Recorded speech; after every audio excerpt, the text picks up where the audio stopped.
वो तारीख थी 16 फरवरी 2026 की, जब हिंदुस्तान इतिहास रच रहा था।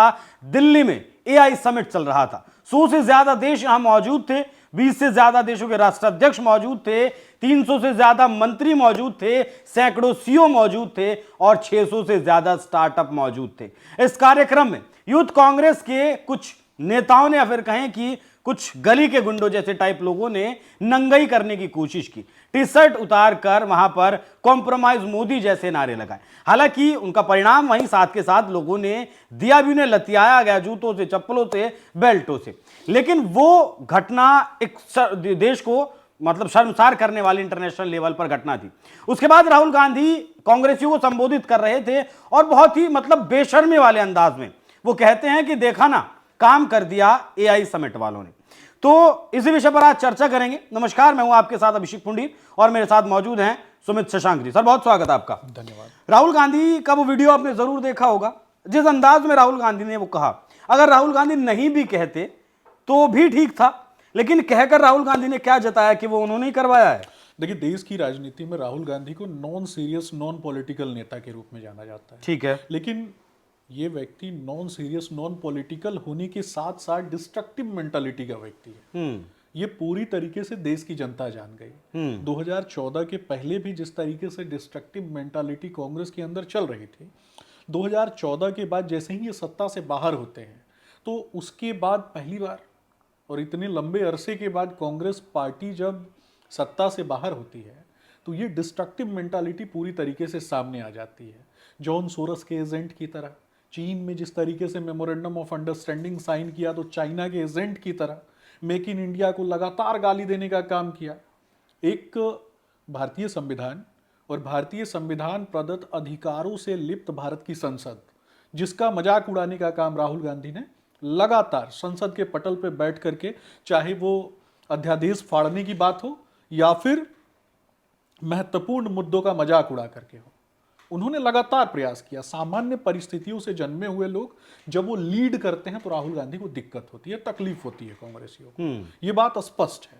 और एआई समिट भारत का दुनिया में एक प्रतिबिंब और बहुत ही मतलब गौरव था भारत के लिए। बिल्कुल बहुत बेहतर प्रतिबिंब रचने का एक बड़ा प्लेटफॉर्म। और मैं आपको बताना चाहता हूं कि जिस तरीके से गलगोटिया यूनिवर्सिटी के नाम पे जो सारी चीजें हुई, मैं वहां भी आपको कहीं ना कहीं डिफेंड करते हुए कहूंगा कि दुनिया में चीन, लगातार आप देखेंगे कि चीन दुनिया में कहीं भी कुछ भी बनता है, अच्छी चीजें बनती हैं तो उसको ले जाकर के चाइना के लोग रिवर्स इंजीनियरिंग करते हैं। वो और रिवर्स इंजीनियरिंग करके वो बनाते हैं और उसके ऊपर अपना स्टिकर चिपका देते हैं।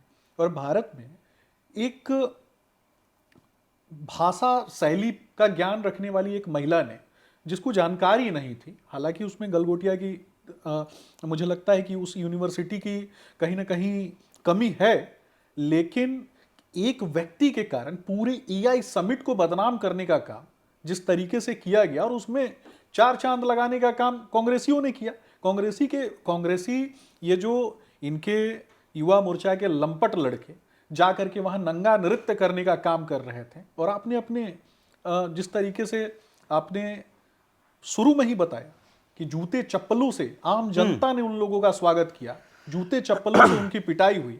निश्चित रूप से वो जूते चप्पल ही डिजर्व करते हैं। और देश के लोगों ने देश की प्रतिष्ठा के लिए ऐसे लोगों के खिलाफ खड़ा होकर के बता दिया कि भारत मेक इन इंडिया की तरफ आगे बढ़ रहा है।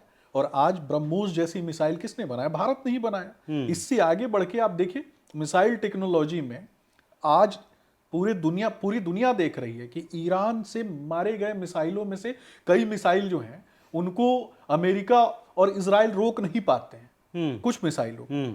और भारत ने ऑपरेशन सिंदूर के दौरान 100% एक्यूरेसी के साथ, यहां तक कि उसके पाकिस्तान के बैलिस्टिक मिसाइलों को भी रोकने का काम किया। छटपटा कौन रहा था? राहुल गांधी। छटपटा कौन रहा था? सोनिया गांधी। ये व्यक्ति उस वक्त भी पूछ रहा था कितने राफेल गिरे। ये तो निश्चित तौर पे राहुल गांधी मानसिक तौर पे दिवालिया व्यक्ति है। एक मानसिक तौर पे दिवालिया सनकी व्यक्ति जो भारत को डिसमेंटल करने की साजिश रचने का काम कर रहा है। मैंने आपके चैनल के माध्यम से ही एक न्यूज देखी थी और उसमें स्पष्ट बताया गया था कि किस तरीके से नाटो का ऑस्ट्रेलियन बेस्ड कमांडर किस तरीके से एक पोस्ट करता है और उस पोस्ट में उसने एक भारत में अलग अलग झंडे दिखाए जाते हैं और वो लिखता है कि भारत को तोड़ना जरूरी है और भारत को अगर तोड़ना है तो राहुल गांधी जैसे लोगों को सपोर्ट करना पड़ेगा। ये कहीं ना कहीं ये मानसिकता है और राहुल गांधी वैसे ही मानसिकता तो यूनियन ऑफ स्टेट बोलते हैं ना राहुल गांधी, तो वैसे भी भारत कहाँ बोलते हैं वो। जो मानसिक दिवालिया व्यक्ति है और मानसिक दिवालिये लोगों से आप क्या, मैं तो बार बार कहता हूं, मैं पंडित चाणक्य पे विश्वास करूं कि राहुल गांधी पे विश्वास करूं। पंडित चाणक्य ने कहा है इस देश के एकीकरण में और इस देश पर जो विदेशी आक्रमण हुआ था वैसे विदेशियों को भगाने में, सेल्यूकस निकेटर जैसे विदेशियों को भगाने में किसका योगदान रहा? पंडित चाणक्य की बुद्धि का योगदान रहा। और उसी पंडित चाणक्य ने कहा कि विदेशी स्त्री के कोख से जन्मे हुए पुत्र को सत्ता नहीं दी जाती है, देश नहीं सौंपा जाता है। भारत विविधताओं से भरा हुआ देश है जहां आदिवासी समाज के लोग रहते हैं, जहां ग्रामोदय की बात होती है, अंत्योदय की बात होती है, विविधता में बसा हुआ भारत। बिल्कुल, आपने एक शब्द का इस्तेमाल किया अभी, डिस्ट्रक्टिव, कि ये डिस्ट्रक्टिव मानसिकता वाले इंसान है, मतलब विध्वंसक। फिर तुरंत मुझे दिमाग में थोड़ी चीज़ें आ रही थी कि सदन जब चलता है तो कहाँ होते हैं, कभी अमेरिका में, कभी यूके में, कभी यहाँ, कभी वहाँ, कभी उज्बेकिस्तान में। कुछ बयान भी मैं पिछले दिनों राहुल गांधी का देख रहा था, अमेरिका यूरोप को इंटरफेयर करना चाहिए लोकतंत्र में, आरएसएस बीजेपी सारी स्वायत्त संस्थाओं पर कब्जा कर रही हैं। अच्छा, 2019 का मुझे एक आर्टिकल मिला, उसमें ये मतलब ओपन सोर्स से ऑफिशियली तो नहीं है, लेकिन हाँ चीन के कुछ लोगों से मुलाकात राहुल गांधी ने अनऑफिशियली बंद कमरे में की। वो एमओयू साइन करने की आप बात कर रहे थे। तो ये जो विध्वंसक सोच है, किस हद तक वाली, कितनी खतरनाक वाली विध्वंसक सोच ये होती है? देखिए, सत्ता प्राप्त करने के लिए राहुल गांधी जैसे लोग कुछ भी कर सकते हैं और राहुल गांधी का एजेंडा, कांग्रेस पार्टी का एजेंडा एकमात्र है कि भारत को कमजोर करना। जब तक भारत कमजोर है, फूट डालो, राज करो, नफरत फैलाओ, ये नीति ब्रिटिश ईस्ट इंडिया कंपनी से कांग्रेस के डीएनए में आई है और कांग्रेस के डीएनए में राहुल गांधी का जो परिवार है उसके डीएनए से गई है। तो कहीं ना कहीं ये डीएनए चाहता है कि भारत डिसमेंटल हो, भारत कमजोर हो, ताकि ऐसे लोग गद्दी पे बैठे रहें यूरोप और अमेरिका या फिर चीन के एजेंट के तौर पे। और मैं बार बार कहता हूं, आप देखिए ना, कांग्रेस पार्टी के लोगों ने जैसे ही ये सत्ता में आते हैं, सत्ता में आने के बाद 14 से ज्यादा बड़े आतंकी जो हैं, जिनके ऊपर आतंकवाद की घटनाएं थी, वैसे लोगों को बचाने का काम किया इन्होंने।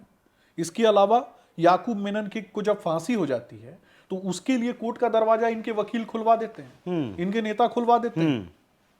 जब कसाब जैसा आतंकवादी पकड़ा जाता है तो उसकी वकालत करने के लिए कांग्रेसी खड़े हो जाते हैं।